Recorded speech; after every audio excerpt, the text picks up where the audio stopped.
Good morning. Good morning. Good morning. What? Oh, was I supposed to sing? Yeah, I thought you were going on a song. No. Hey. I wasn't. Good morning, Hello. everybody.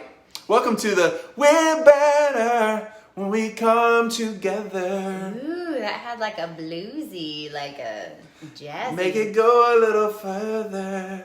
Ooh, I like it. Morning show with Dr. Got Terry it. Murphy and Chris. That's us. How you doing? I forgot my line. Yeah, well, you know, Forgot my line. we got all caught up in other things. We did. Hey, we're trying something new today. Yeah. What do you think? If you've watched this before, usually we just got like a plain background, and we're trying some different angles with lights and different room, and so we're in our curious. artist nook right now. Yeah. AKA the dining room. The Nook. But so one of the things that we've been doing is we took all the leaves out of our dining room table and made it into a little round, and then put all of our art and music supplies in this section of our house. And so now it's just our artist nook, and we eat wherever we want. Maybe in here, maybe somewhere else. Oh yeah, it's an Emerson quote. It's one of our favorites. Yeah. Yes, it's definitely too big to read the whole thing and get us in the frame. But we can throw it up on our social media. It's like though. I'm inside a book, which is like a dream come true. You know what it kind of reminds me of? If you've been to Disney World and ridden the Winnie the Pooh ride with all of the pages everywhere. That's exactly what it's Yeah, like. I agree. It's a blustery day. Absolutely. So we're trying something new. So what we want to hear from you is, do you like it? Is it too echoey? Do you like the camera angle? Like all that kind of stuff. And if you don't have any opinions, well, I'm just curious. So welcome to the show. Happy Monday. I hope you are well. I hope that you had a good weekend. Anybody do any self-care for yourself this weekend? I know that we rested a lot. Yeah, I wasn't feeling too good at the end of last week. I have allergies, and I was, of course, like, is it allergies or is it COVID? No. I don't really know, but my allergy meds kicked in. I feel so much better. So much better. So thank you for those of you who messaged and asked me and let me know you were either praying or sending me lots of love. I so appreciate it. That's really kind of you all. Well, welcome. Let's do a quick check-in. How you doing? Let's check Again, in. we do this every day, 1 through 10. 1 being I don't feel very good at all. 10 being I could not feel better. And any number in between. And if you don't like numbers, throw emojis in there. If you don't like little pictures, throw words in there. We can take a phrase, a word, a sentence, a number 1 through 10, or an emoji, whatever you feel like. I'm a big fan Ooh, too. 7+. Drop Nice. into your body, because if you're having a hard time kind of knowing, if you go up into your head to try to think about a number, you're going to lose some contact sometimes with what's happening deeper down. So it can help to just drop down into your whole body to check in and see how you're doing overall. And then just notice what you feel like. I would say I'm at like a 6, I think. Yeah? I'm a little tired, but like I have some creative juice, which feels really good. That's awesome. Yeah. How about you? I think I'm at like a 7. Yeah. Yeah. So your baseline?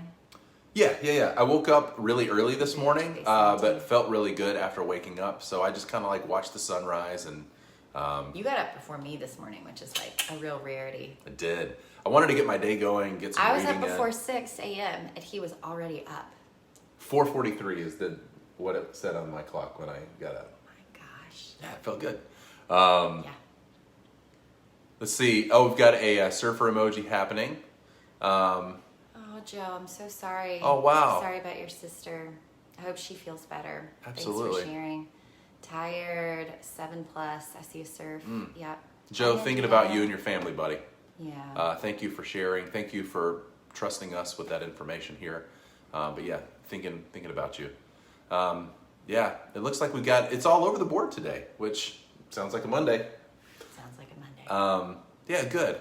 Yeah, I'm feeling good and productive today, but I know that there's a lot to do this week, so I need to prioritize so I don't waste away any of my days. That's what I'm worried about today, is that I'm going to not use my time effectively and kind of waste some of my time. Because I feel like Y'all I've ever got worry about that too? Like Yeah. I completely resonate with that.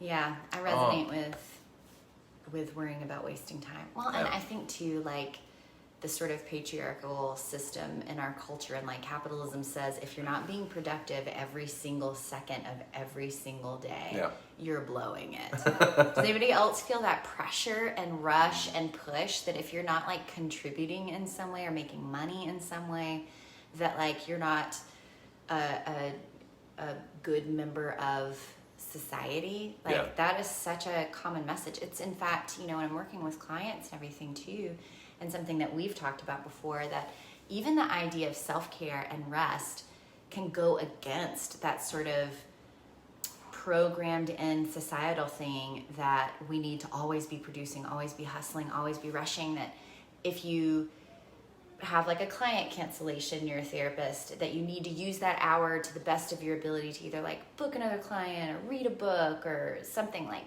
go, do. And that kind of hustle in and of itself can burn you out, by the way. So just FYI, that it's not a bad thing to have a rush of energy and creativity, and like Chris is talking about, to feel productive. That's good. We're all wired for that too.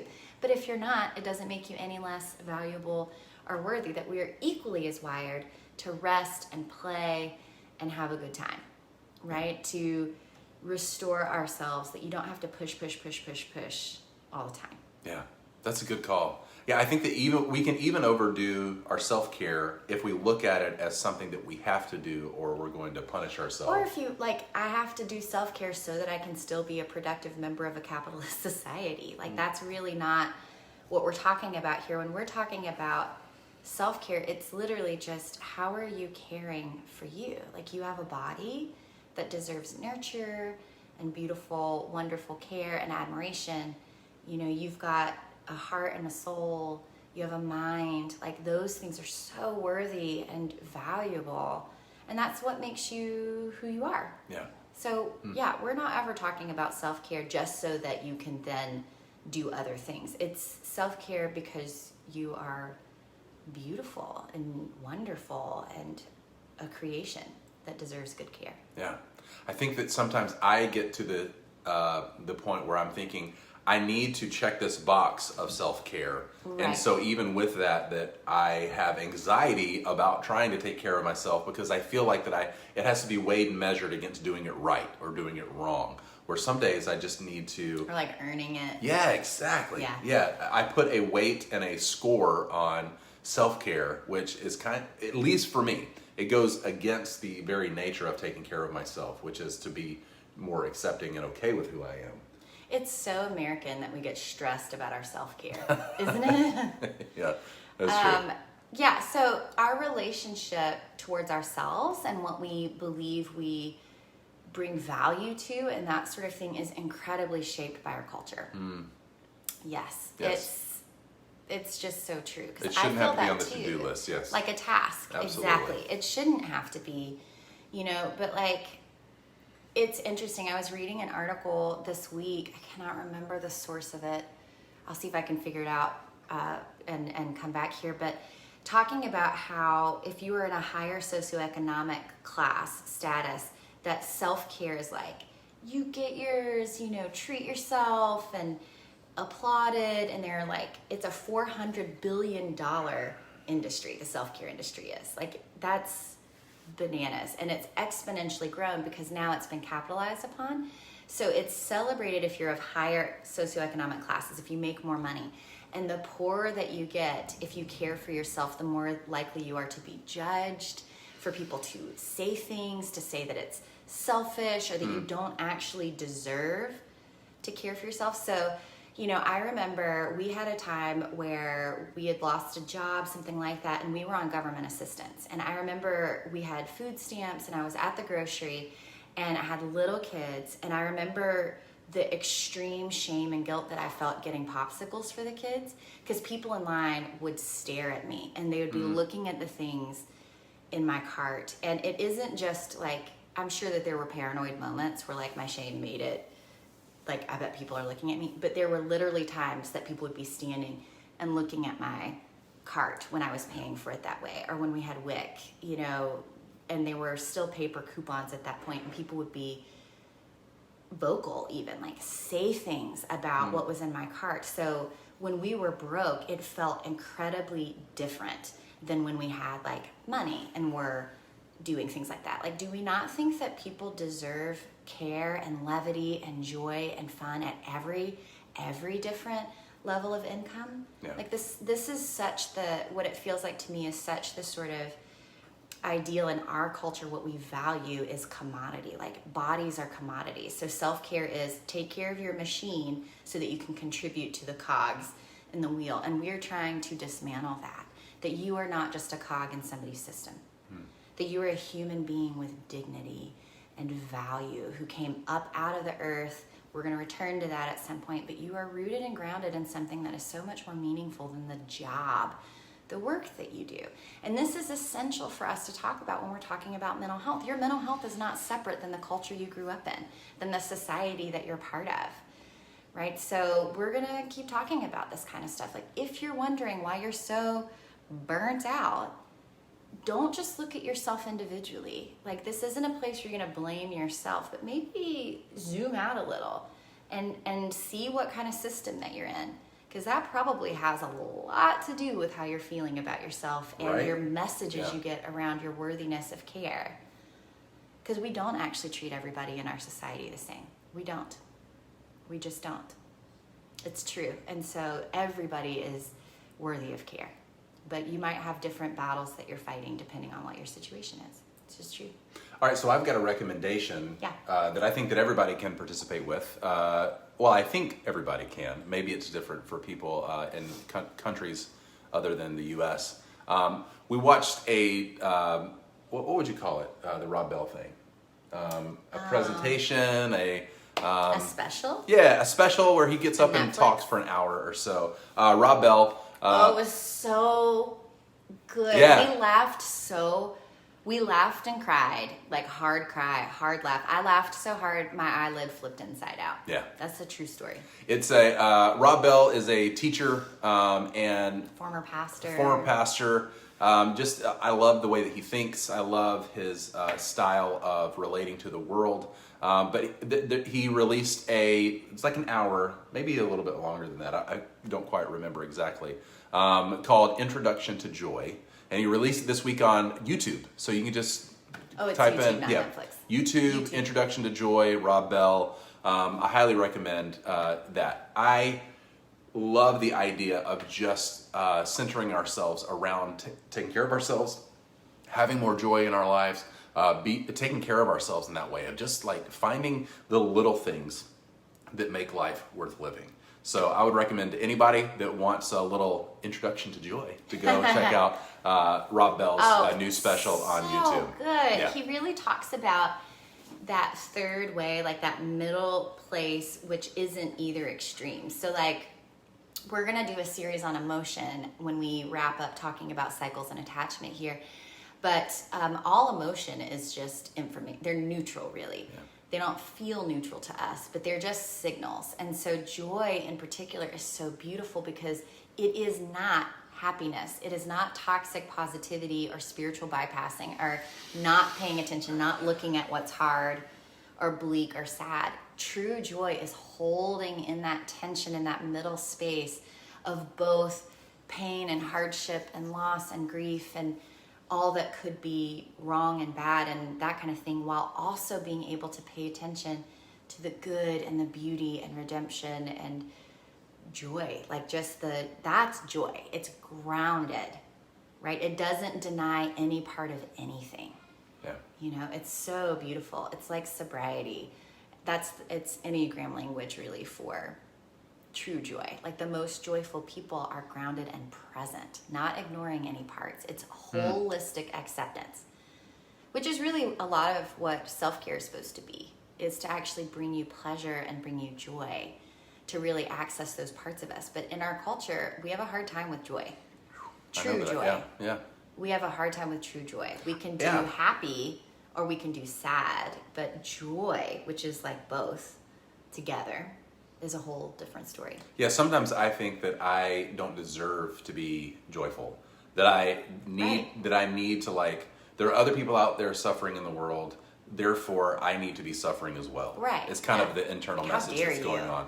But one of the things that I really loved about the Rob Bell thing is just that he says that regardless of where you're at, regardless of the circumstance, there can be those little things that we find in life that can bring us joy if we are open to letting it come in. So I love that. Yeah. It's just beautiful. Absolutely. So with that, I just wanted to recommend, it's free. If you're YouTube, you can pull that up, and if it's allowed in your country. So for what it's worth, good check-in, everybody. I'm seeing that some people are tired, and people are getting used to or waking up into the week. So we hope that you have a good week. But we're going to dive into a bit more of what we were talking about last week. And Yes, without attachment. further ado. All right, so let's talk about it. Uh-oh, our little thing is coming off of the wall right there.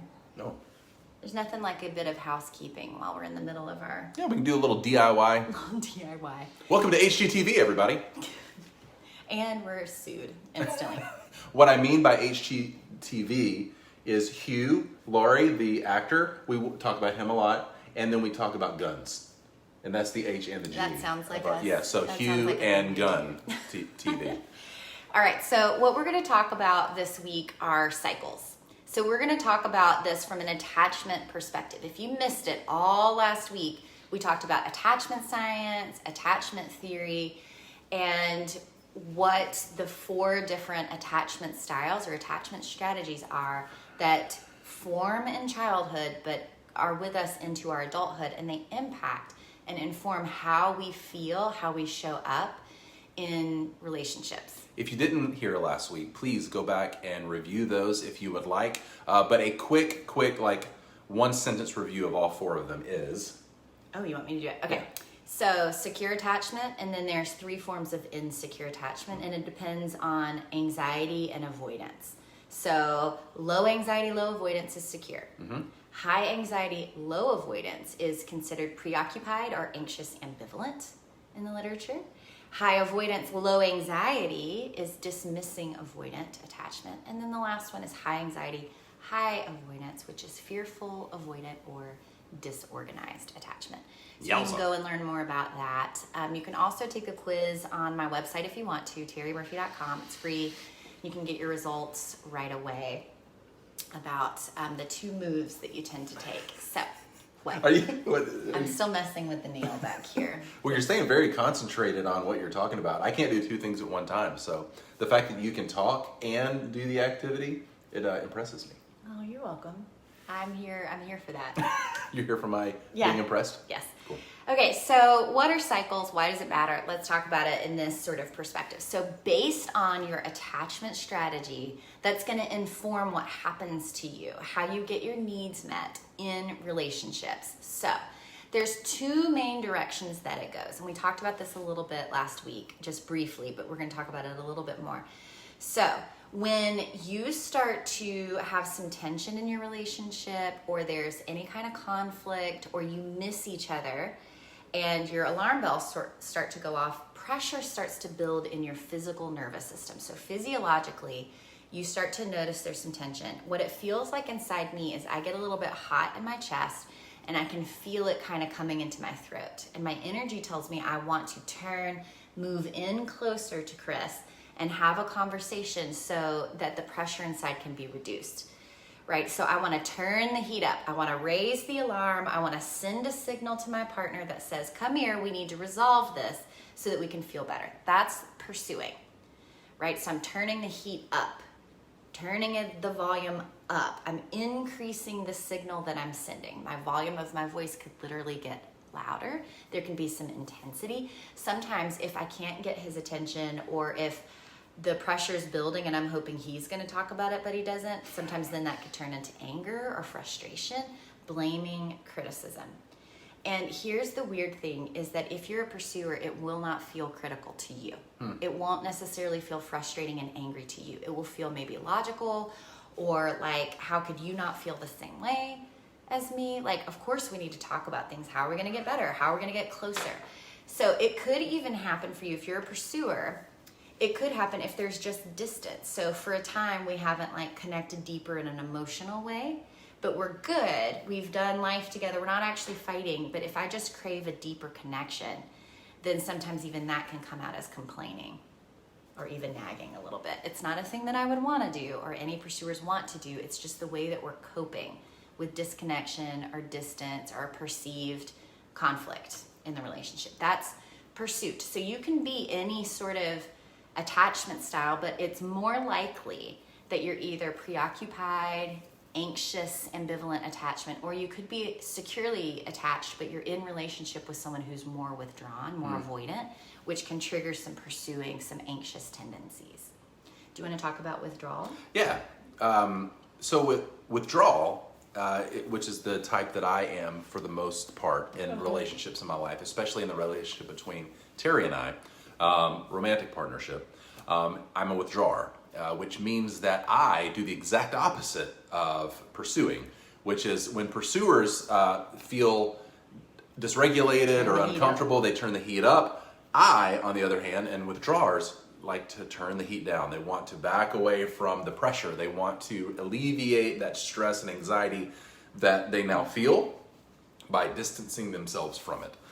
So often for me, what that looks like is that if somebody asks me something and I don't feel comfortable with answering, sometimes my answer may be, I'm good, I'm fine. Like, I don't want to deal with this right now. I'm going to do anything in the world that I can do to not have to deal with this. That is not always the most honest way of dealing with issues that are going on. That is not the most effective way of dealing with it. But for me, as a withdrawer, what I feel is some sort of threat or some sort of issue that may get between me and being okay in the world.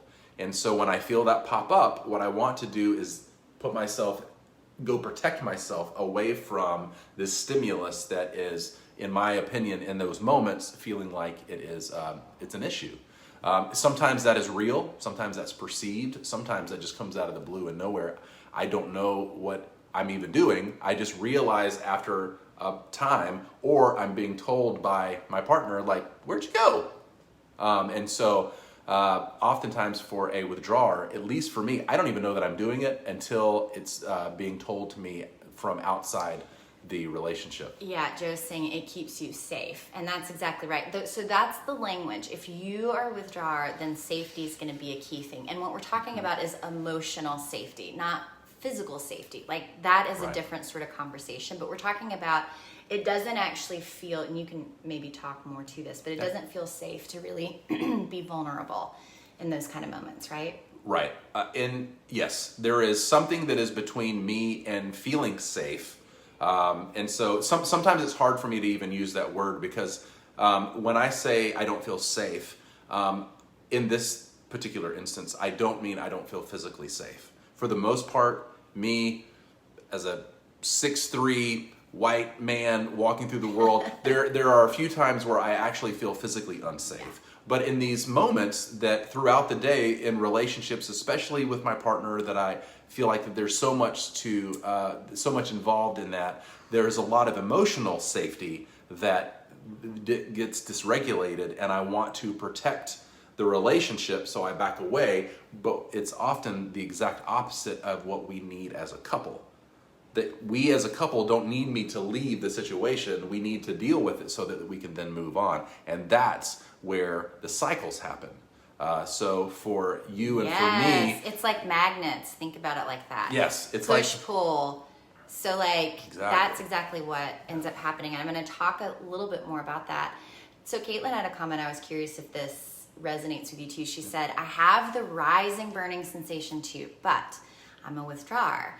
And I feel this rising shame, feeling like I'm a kid being chided. And I didn't realize this until last year. That is so beautifully said. So it's true. We can feel that coming up inside of us. Both partners can. But here's the difference. We just have two different protective strategies. Your pursuit or your withdrawal isn't who you are. That's not the essence of who you are. It's your shield. It's the way that you keep yourself protected, safe, and more connected. You just have two different ways of doing it. So for me, the way that I keep myself safe and protected is trying to get back to a place of connection as soon as possible and to address whatever feels like the threat.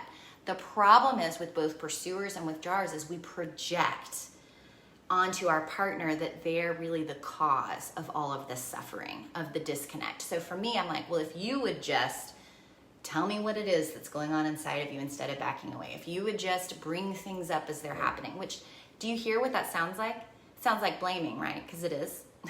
Criticism and blaming. Because I fully believe in the moment of a trigger or a cue or some sort of disconnect, I really believe that I would be fine and we would be fine if Chris just wouldn't withdraw. Right. Which isn't true. That's not actually accurate. Do you feel the same way, that you would feel okay if you just weren't being criticized and chided? Like, you would feel safer? Yeah. Like, what used to be projected onto me that I think is different now is he used to think it was me that wasn't so safe. Like, I'm not safe to be with right now because of my frustration or anger, that I become someone who doesn't feel so safe.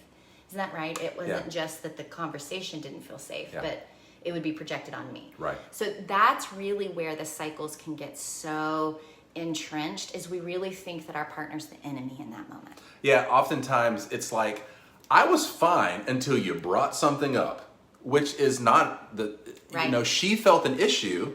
Yeah. And so, and then maybe in her mind, she's thinking something similar to like, I was fine until I felt some sort of distance from you. Where did you go? Yeah. And so again, what we have to realize in these moments, and it's something that is a kind of a major tenet to the particular type of therapy that we do, emotionally focused therapy, or EFT, which is, it's not actually whatever stimulates us to feel that fear or makes us want to withdraw or get away or pursuers want to go in. It's the actual cycle itself that we need to deal with.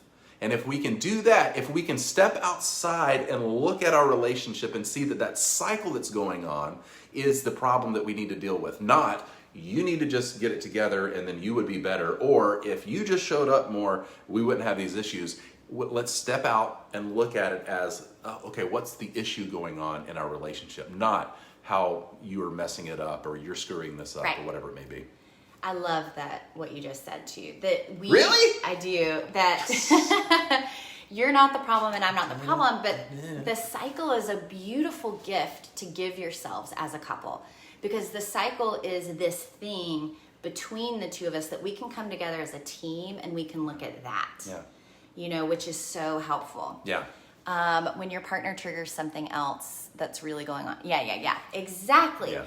Well said. I'm so glad that you relate to this. And Joe's talking about toxic masculinity a little bit, that men are really raised a lot in our culture to not be vulnerable. That vulnerability is equivalent to weakness in some way, that feeling your feelings is that way. But let me just offer this, men.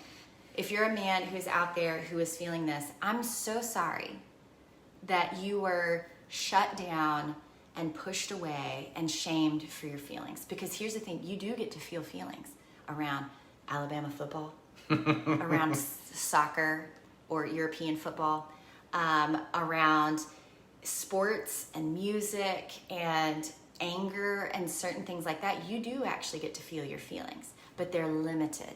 If every single feeling has to come through anger or okay or excitement only around sports, that's really going to shut you down in a lot of ways. And especially it feels like men are taught in relationships to not be non-emotional. That just made me think of something that, like, maybe this is an obvious statement, but it just popped in my head, so I'll say it out loud. Maybe that's one of the reasons that men enjoy sports so much, is one, the camaraderie of other people, like we're all cheering for the same team, but also the idea that, like, finally a place where I can express myself and not be judged on it. You can cry around sports. Yes. You can scream, you can yell, you can laugh, you celebrate. Yeah. You feel bonded to other people. And it's safe because most of the time we're not participating in those sports, we're observing them. And so we can say to ourselves, like, if we lose, it's okay that I'm mad because it's their fault. Like, there's a distance from you and the taking on responsibility for those emotions. And so I wonder if that's one of the reasons why it's, and again, this is very generalized. Yes. Not all men are like this. Many women are like this, and all variations in between. I'm just curious. I work with men all the time who feel a lot of, like, once they're like waking up to their feelings, feel a lot of grief around this, about not having been like supported and having a full range of emotions. or you get called horrible names if you are a sensitive boy. That was one of the things that for me in my 30s that I just kind of had a breakdown, because all these things were popping up, but I didn't think that it was safe to express them. And so there was a disconnect in me feeling emotions and me being able to express emotions.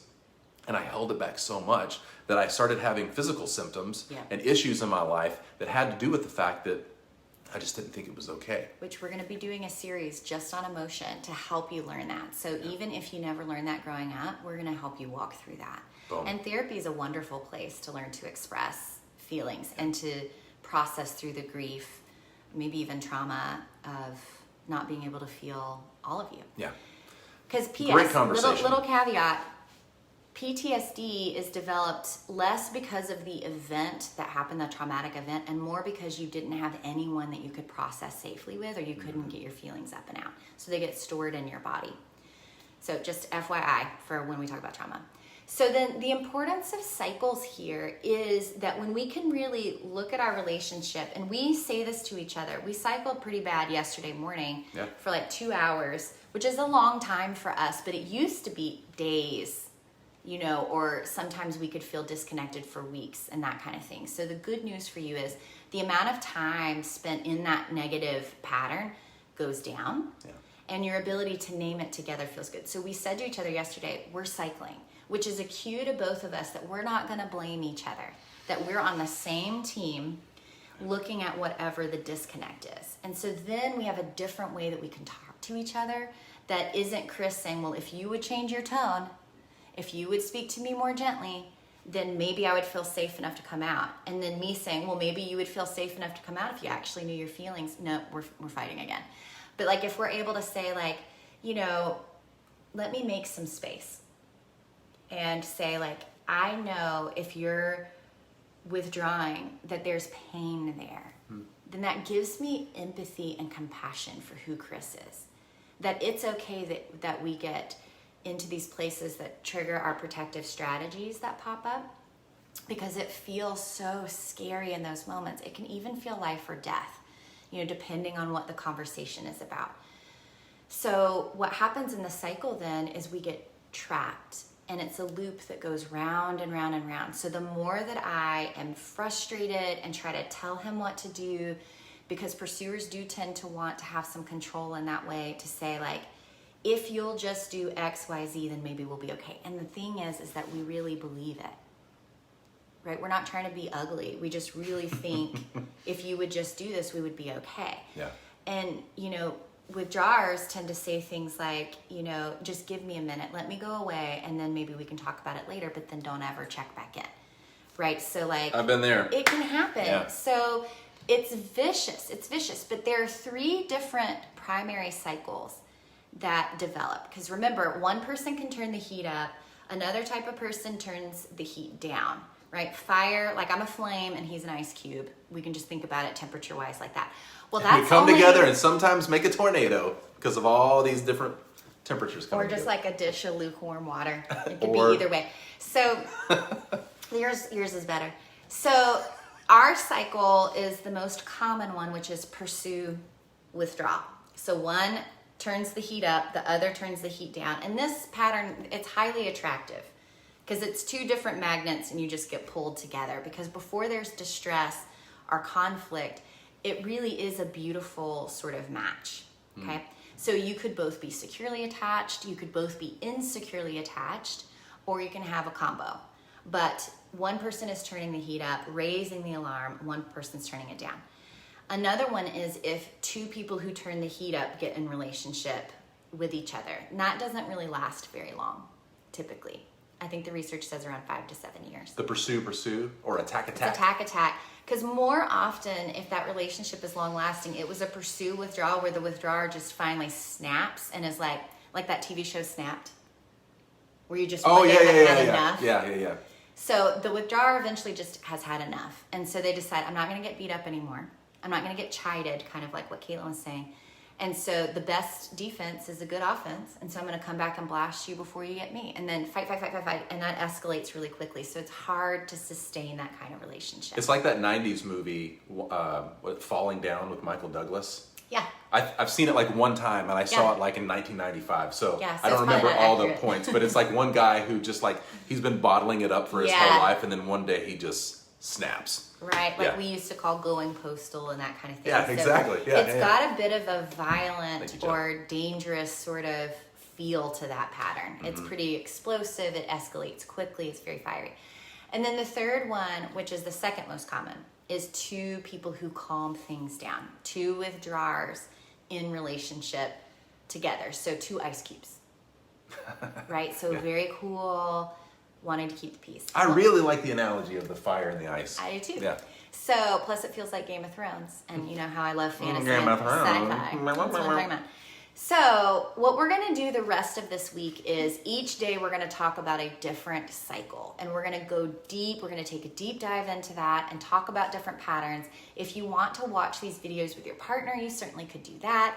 But even if you're single, you can think about romantic partnerships that you've been in. You can think about your family of origin or your friends, colleagues that you work with. Your attachment is going to show up everywhere. Yeah. Okay, so in every relationship that you have, once you start to bond with someone, your attachment system is going to be activated. Anytime that you're noticing not getting along or conflict or any of that, it's going to trigger your same sort of protective strategy. You can have different strategies in different relationships. I'm a withdrawer everywhere except for with Chris. And my family of origin and my friendships, Sure. everywhere else, I would consider myself pretty secure. But if there's conflict, I'm going to withdraw. Yeah. Right? Yeah. That's just part of the deal. Sorry, I didn't mean to look at you weird. I had a bug flying at me. I I was trying to catch thought him. another thing that would happen to me early on in marriage was when we fought, my mind would shut down and I'd get super sleepy, like my body was just exhausted itself right away.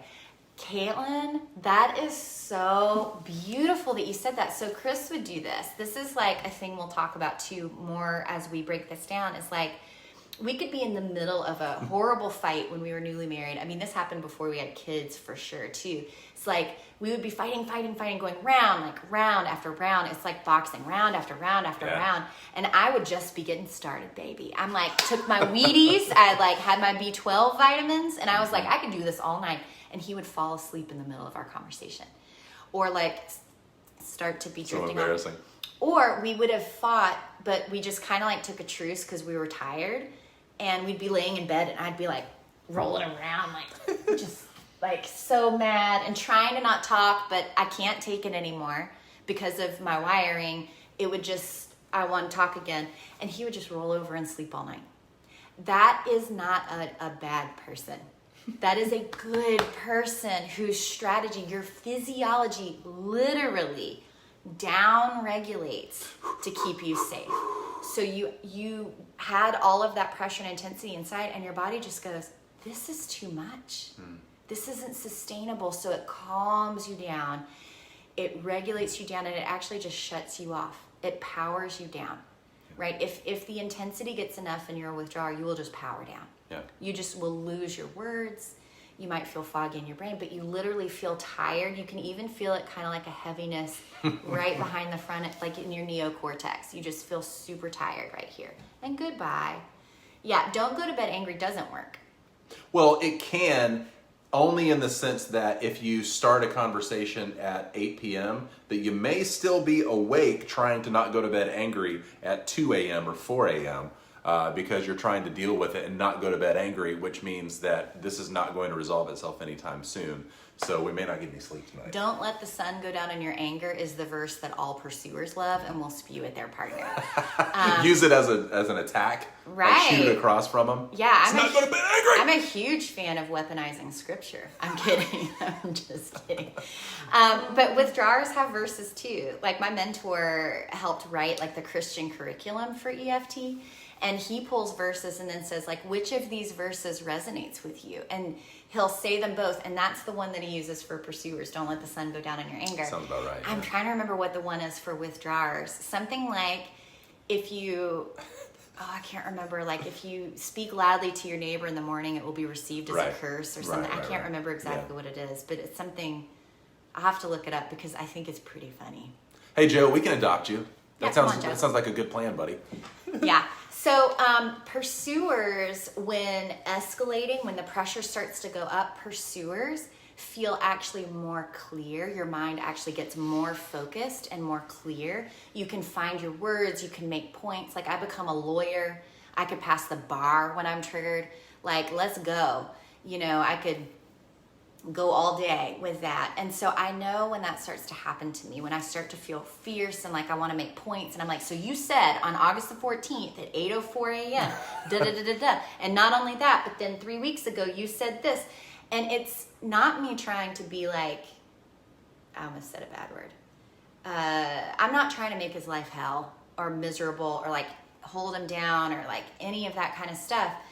It's that in the same way that your brain, if you're a withdrawer, calms you down and puts you to sleep, your nervous system, if you're a pursuer, amps everything up as a protective strategy. Yeah. It sends more adrenaline into your system, so you get more alert. It's that thing like if you've ever almost been hit by a car when you're driving and adrenaline shoots through your system and you can see so clearly, time even kind of slows down a little bit so that you can make the best sort of tactical decisions. That is exactly what happens to my nervous system if we're in our cycle. Yeah. Is it almost feels like a slow down, I can connect all these points and try to make these sort of points and decisions, because that when we're disconnected, we aren't regulating each other anymore. You lose the ability to co-regulate when you get triggered. So then you go into your protective place, which isn't as efficient. Our nervous systems and our brains and bodies are not wired to be in isolation. Yeah. So we're doing what we do as if there was no one in the world that felt safe, supportive, and caring for us in those moments. So we're just doing the best that we can do to try and get back to a place of co-regulation, connection. But do you see, we've got different ways of doing that. So I like Jesus wept too. It's actually really comforting because I cry every day, pretty much. Yeah, pretty much. Yeah. You're very in touch with your emotions. I can learn a lot from you.